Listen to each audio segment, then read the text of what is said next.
आप सभी को मेरा सादर नमस्कार। सदगुरु आशुतोष जी महाराज जी के पावन चरणों में सादर दंडवत नमन। पापी पेट का सवाल है। प्रत्येक व्यक्ति के जीवन में यही है कि पापी पेट का सवाल है। इसी ही पेट को भरने के लिए प्रत्येक व्यक्ति अपने जीवन में कोई ना कोई कार्य कर रहा है। लेकिन ये पापी पेट का सवाल क्या है? बात यह है, एक बार मैं कहीं जा रहा था तो रास्ते में चलते चलते सड़क किनारे एक फटे हाल एक व्यक्ति पर नजर पड़ी, जो सड़क किनारे बैठा हुआ था और लोगों से हाथ फैलाकर कुछ धन मांग रहा था। रहा नहीं गया तो मैं उसके पास गया। मैंने कहा क्या बात है, चलो जाके जरा एक बार पूछते हैं। और ये तो एक ही व्यक्ति का हाल नहीं है, कई व्यक्ति हैं कि जो इस फटे हाल में अपना जीवन यापन कर रहे हैं इस दुनिया में। फिर भी अंतःकरण में एक चाह जागी, पूछना चाहा। मैंने कहा भाई साहब ये क्या कर रहे हैं आप और क्यों मांग रहे हैं? उसने कहा कि पापी पेट का सवाल है। मैंने कहा बिल्कुल बात भी सत्य है, क्योंकि अगर हम भी कहीं जा रहे हैं और जितने व्यक्ति ये सुबह से लेकर शाम तक भाग रहे हैं, बिल्कुल पापी पेट का सवाल है। चलते चलते थोड़ा आगे बढ़ा, आगे बढ़ते बढ़ते बढ़ते थोड़ी दूर गया तो एक कूड़े के ढेर में एक व्यक्ति बड़ा विचलितता से कुछ ढूंढने पे लगा हुआ है। इसका क्या खो गया? मैं खड़ा हुआ देखने लगा। मैंने कहा चलो क्या पता कुछ खो गया हो। आपको पता ही है कि भारत में क्या होता है कि थोड़ा कहीं नाली भी साफ हो रही हो तो 50 लोग वैसे इकट्ठे हो जाते हैं और देखने लगते हैं कि नाली कैसी साफ हो रही हो, अपना काम भूल के, है ना। कहीं कोई जेसीबी कोई सामान खाली कर रहा हो तो लोग खड़े हो जाते, देखना शुरू कर देते हैं कि अरे वाह क्या हो रहा है। तो वैसे ही मैं भी खड़ा होके देखने लगा कि भाई क्या बात हो गई है। उसने एक पन्नी निकाली और जाके किनारे पे बैठ गया। जैसे किनारे पे बैठा और उसने वो पन्नी खोली और उसमें से जो खाना था बड़ी जल्दी जल्दी खाने लगा। ऐसा लग रहा था पता नहीं कितने दिन से भूखा होगा। मैं उसके पास गया, मैंने कहा भाई साहब क्या कर रहे हो? पता नहीं कितने दिन का खाना होगा, सड़ चुका होगा, क्यों खा रहे हो ये सब? कहने लगा अरे साहब पापी पेट का सवाल है। अब बात दिमाग में बैठ गई। मैंने कहा यार पापी पेट का सवाल है। निकल गया वहां से, आगे बढ़ गया।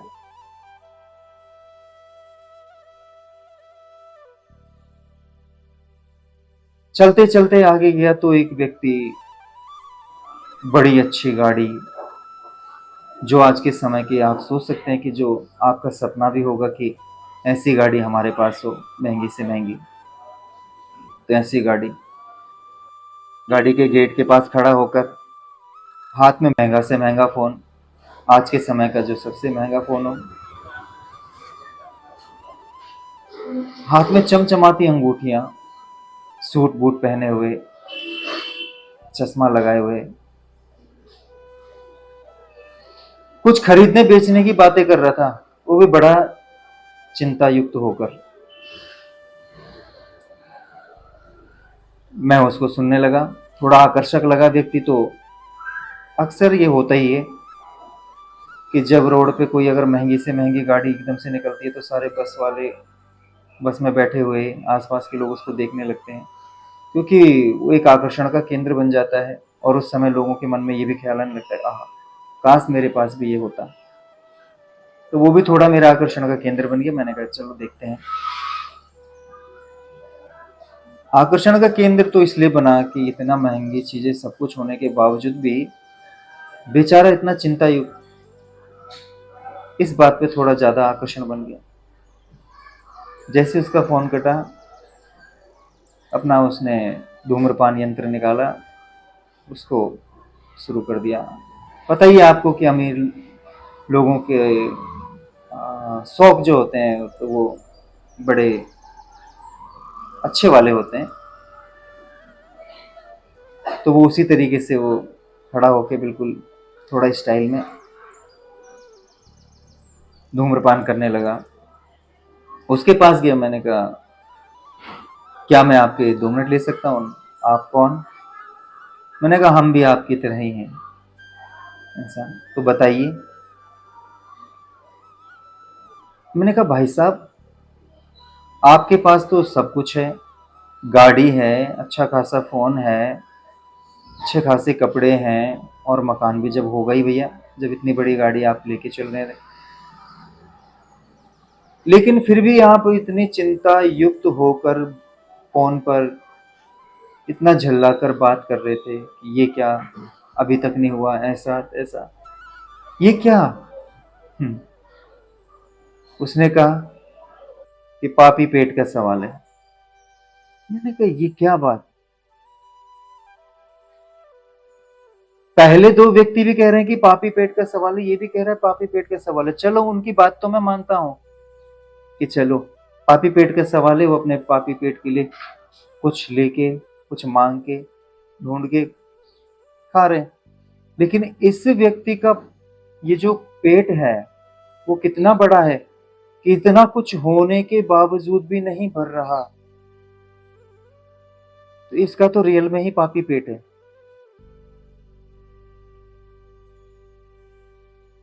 अब बात जो दिमाग तक थी वो दिल तक बैठ गई।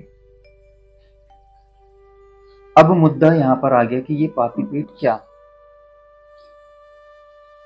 क्या रियल में इस पापी पेट के लिए ही प्रत्येक व्यक्ति कार्यरत है, ये काम कर रहा है, या इसके पीछे कोई और मुद्दा है? उस सवाल को खोजने में लग गया। क्यों? क्योंकि मैं भी एक व्यक्ति हूं और मैं भी इस दुनिया की दौड़ में दौड़ रहा हूं। और अगर इस व्यक्ति का इतना कुछ होने के बावजूद भी यह पापी पेट नहीं भरा है, तो फिर इसका मतलब मेरा भी नहीं भरेगा। मैं भी ऐसे ही चिल्लाता रहूंगा, चिल्लाता रहूंगा, और ऐसे ही जीवन मेरा भी रहेगा। तो क्या है ये पापी पेट, क्या है? तो सारा मुद्दा जो यहां पर आता है, सारा खेल जो है वो मन का है। मन इच्छाओं से भरा हुआ है, कामनाओं से भरा हुआ है, और वह व्यक्ति को उलझा के ही रखता है, उसके जीवन में सुलझने नहीं देता। लेकिन मन को एक मुद्दा चाहिए होता है, कुछ चाहिए होता है पकड़ने को, ताकि उसके द्वारा वह अपनी सारी की सारी कामनाओं और इच्छाओं को फैलाता रहे, उनकी पूर्ति करना चाहे। लेकिन पूर्ति तब भी नहीं होती है। तो सारा खेल किसका? मन का। और मन को मिल जाता है मुद्दा क्या? पापी पेट। इसलिए जितने भी हैं इस पेट के लिए भागते हैं, लेकिन पेट के लिए भागते भागते भागते भागते बहुत सारी चीजें अपने जीवन में इकट्ठा कर लेते हैं। लेकिन जब वो देखते हैं कि इतनी सारी चीजें इकट्ठा हो भी गई हैं, लेकिन संतुष्टि तब भी अपने जीवन में नहीं है, तो फिर वो क्या चीज है कि जिससे संतुष्टि मिल सकती है? क्या चीज है? आज तक कोई भी इन सारी चीजों को इकट्ठा करने से संतुष्ट नहीं हुआ। अपनी आंखों से देखी हुई बातें हैं, जो जितना ज्यादा इकट्ठा किया वो उतना ज्यादा परेशान, वो उतना ज्यादा विचलित, वो उतना ज्यादा अस्पतालों के चक्कर काट रहा है। बिल्कुल हकीकत बात है, इसमें आप नकार भी नहीं सकते, क्योंकि आपके सामने भी सब ऐसा ही है। समझे? तो ये मन उलझा देता है, ये मन उलझा देता है। और इस मन की इच्छाओं की पूर्ति करने के लिए हम क्या करते हैं कि चीजों को इकट्ठा करने पे लग जाते हैं। लेकिन जैसे ही हम उन चीजों को इकट्ठा करते हैं, मन और ज्यादा इकट्ठा करने की कहता है, मन और ज्यादा इकट्ठा करने की कहता है। आपने एक घर बनाया तो आप सोच रहे थे ना पहले कि एक घर हो जाए, तो आपने एक घर बनाया, लेकिन क्या हुआ, जैसे वो घर बना आपने सोचा कि अब एक और बन जाए, एक और बना, आपने सोचा कि एक और बन जाए, एक और बना, आपने सोचा कि एक और बन जाए, एक और बन गया, आपने सोचा कि कहीं अब 500-600 गज का एक और प्लॉट हो जाए, 500-600 गज का लिया तो आपने सोचा कि अब क्यों ना फार्म हाउस खरीदा जाए। तो ये तो चलती ही रही, लेकिन उम्र कितनी है, कब तक, कब तक इकट्ठा करते रहोगे? क्योंकि एक दिन ऐसा आएगा कि जिस दिन स्वयं को पता चलेगा कि जो मैंने इकट्ठा किया वो सारा ही निरर्थक था और व्यर्थ था, लेकिन जो मुझे इकट्ठा करना चाहिए था वो मैंने जीवन भर इकट्ठा नहीं किया। फिर क्या, क्योंकि उस समय तक तो समय निकल चुका होगा, निकल चुका होगा। ना शरीर में बल, ना बुद्धि, कुछ भी नहीं बचा। और जो जहां मन लगा था वो सारी की सारी कामनाओं की पूर्ति करते करते करते करते करते ये मन इतनी गंदगी से भर चुका होगा कि आप चाह कर भी इसको साफ नहीं कर पाओगे। इसलिए सबसे पहली चीज जीवन में, अगर इस पापी पेट का सवाल भी है तो इस मुद्दे पर हमें गहनता से समझना चाहिए कि कहीं मैं भी इस मन की चाल में तो नहीं फंस रहा। इस पापी पेट का सवाल है, क्योंकि इस सवाल को जब तक आप अपने जीवन में क्लियर नहीं करोगे तब तक आपका जीवन में किसी प्रकार की उन्नति नहीं आ सकती। और उन्नति का मतलब ये नहीं कि चीजें इकट्ठा कर लेना और बहुत सारी चीजें अपने पास हो जाना तो मैं सोचूं कि मैं बहुत बड़ा उन्नत इंसान हूं और लोग बिल्कुल मेरे लिए सलूट मारें और बोले कि नहीं, कोई भी किसी की अमीरी से आज तक खुश नहीं हुआ है। आप देख लीजिए, आप अपने परिवार में सबसे ज्यादा अमीर बन जाइए तो आपके रिश्तेदारी आपसे फूकने लगेंगे, बोलेंगे अरे बाप रे। समझे बात? आप अपने परिवार में ही सबसे ज्यादा ज्ञानी पुरुष बन जाइए तो आपको ही देखकर वो फूकने बहुत बड़ा ज्ञानी बन रहा है, घमंड आ गया है। समझे बात? तो किसी को आपके किसी भी चीज से कोई मतलब नहीं होता, झेलना आपको ही पड़ता है।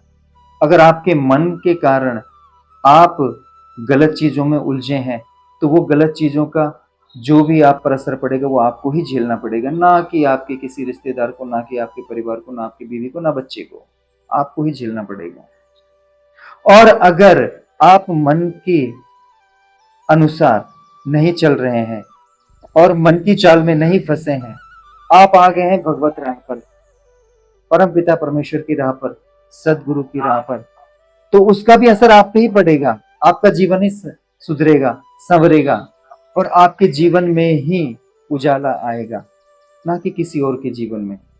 हाँ, बस ये है कि जब आप प्रज्वलित हो जाते हैं तो औरों को भी प्रज्वलित करते हैं, और जब आप गंदे हो जाते हैं तो आप अपनी गंदगी को और जगह भी फैलाते हैं। बस यही है।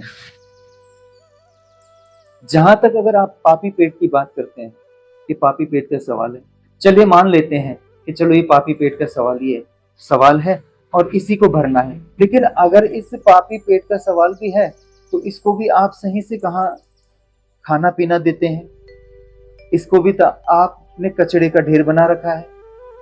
सारी वही गंदी चीजें खाते हैं कि जिसके कारण ये पूरा का पूरा सड़ जाए और फिर बीमारियों का मैं ढेर बन जाऊं। बिल्कुल यही तो होता है। कहाँ, इसके लिए तो खाना भी अगर देखा जाए तो स्वास्थ्यवर्धक खाना है, क्या वो खाते हैं? नहीं, वो भी नहीं खाते हैं। जितनी फालतू की चीजें वो खा खा के इसको भी सड़ा देते हैं। तो तुम तो इस पापी पेट को भी सही से नहीं रख पाते हो, बताओ। तुम देखो, मेन तो खाने का मुद्दा है, लेकिन खाने के मुद्दे को भी तो तुम सही से नहीं रख पाते हो।